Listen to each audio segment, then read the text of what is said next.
Os comunistas, inspirados por essa obra de Marx e Engels, adoram dizer que o comunismo é uma teoria bem intencionada, democrática e salvadora da pátria e dos trabalhadores, e que até hoje só não deu certo porque foi deturpada. Então, o verdadeiro comunismo e o marxismo ainda estão por vir. Será que é mesmo verdade?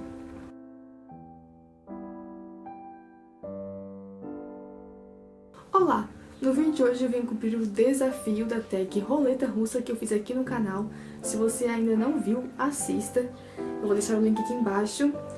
Então, o resultado daquela tag foi que eu tirei o Karl Marx, no bilhetinho, e eu escolhi trazer a obra do Marx, o Manifesto Comunista.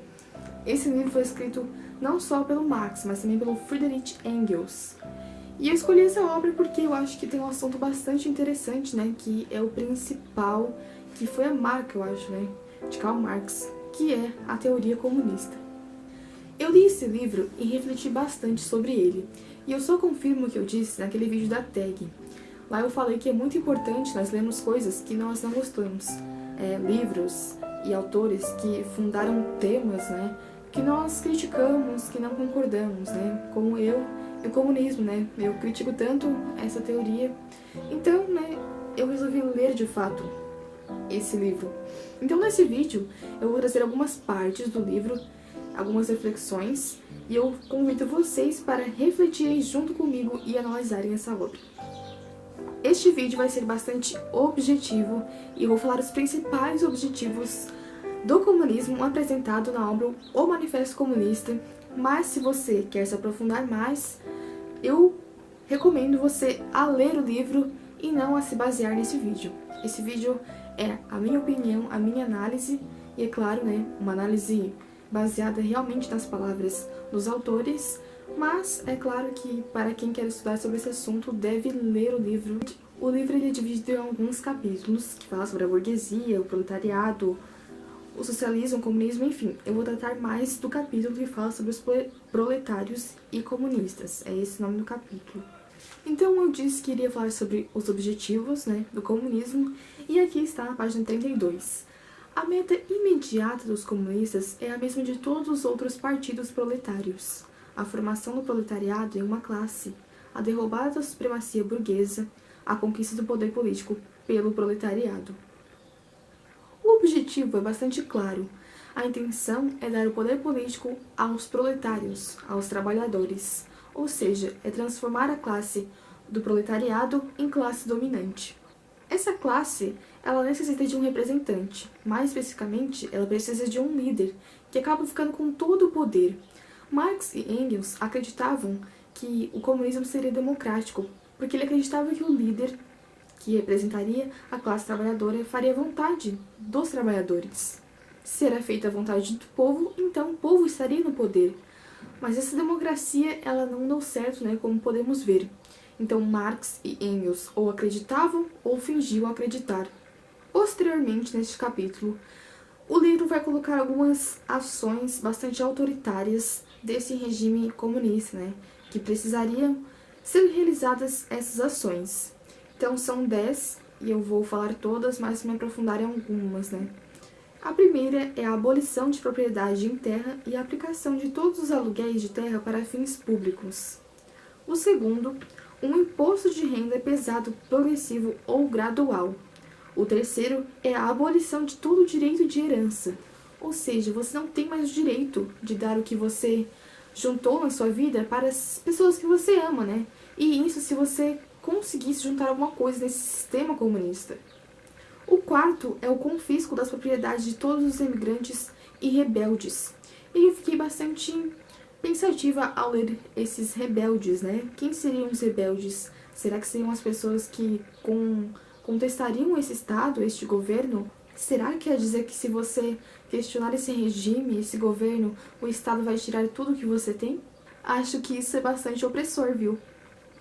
O quinto é a centralização do crédito nas mãos do Estado, por meio de um banco nacional com capital do Estado e um monopólio exclusivo.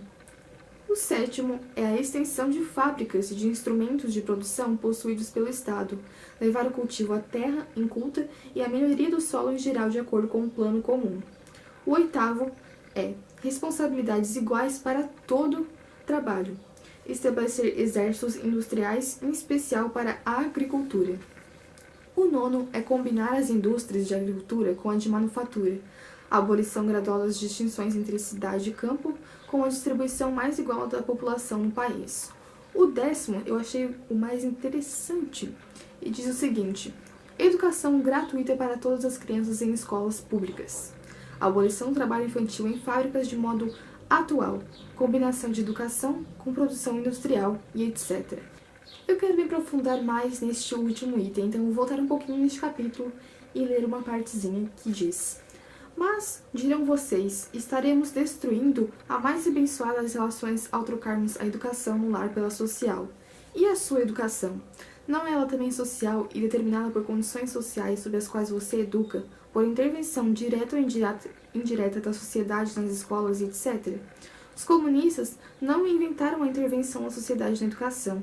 Eles procuram alterar o caráter dessa intervenção e resgatar a educação da influência da classe governante. O que significa mudar o caráter dessa educação? Será que o Estado não quer certificar que o seu filho não está recebendo uma educação burguesa? Dessa forma, você não tem mais o direito de educar o seu filho em casa. Você é obrigada a deixar o seu filho nas mãos do Estado. A partir disso, podemos abrir um outro ponto e uma outra reflexão. Eu acho que não é à toa a instituição do trabalho igual para todos, né? Essa igualdade no trabalho. Porque dessa forma, a mãe seria obrigada a largar o seu filho logo que ele não precisasse mais amamentar, da amamentação. Então, quando o filho não precisasse mais dos cuidados, né, essenciais da mãe, ele poderia ser julgado nas mãos do Estado, para que o Estado educasse as crianças. Sendo assim, o que Marx e Engels falam dos rompimentos dos laços familiares pela exploração do trabalho de crianças não vale de nada. O objetivo é bastante claro, é manter o comunismo no poder, através da educação das pessoas desde pequenas. E qual é essa educação burguesa que eles tanto condenam e tanto temem? É a educação filosófica, moral, religiosa, é claro. Por que eu digo isso? Bom, vejamos o seguinte. As acusações contra o comunismo, feitas de um ponto de vista religioso, filosófico e geralmente ideológico, não merecem um exame sério. Será necessária uma profunda intuição para entender que as ideias, os pontos de vista e as concessões do homem, resumindo, a consciência do homem muda de acordo com as mudanças nas condições de sua existência material, nas suas relações sociais e na sua vida social. O que os autores querem dizer nessa parte do livro é o seguinte: que as considerações religiosas e filosóficas são tão idiotas que não merecem uma atenção dos seus leitores. O materialismo também é algo muito óbvio que não precisa ser analisado pelos leitores, e que essas ideias religiosas e filosóficas são provenientes apenas de uma relação material da luta de classes. O que mais prova a história de ideias do que a produção intelectual muda de caráter na proporção em que a produção material muda? As ideias dominantes de cada época sempre foram as ideias da classe dominante.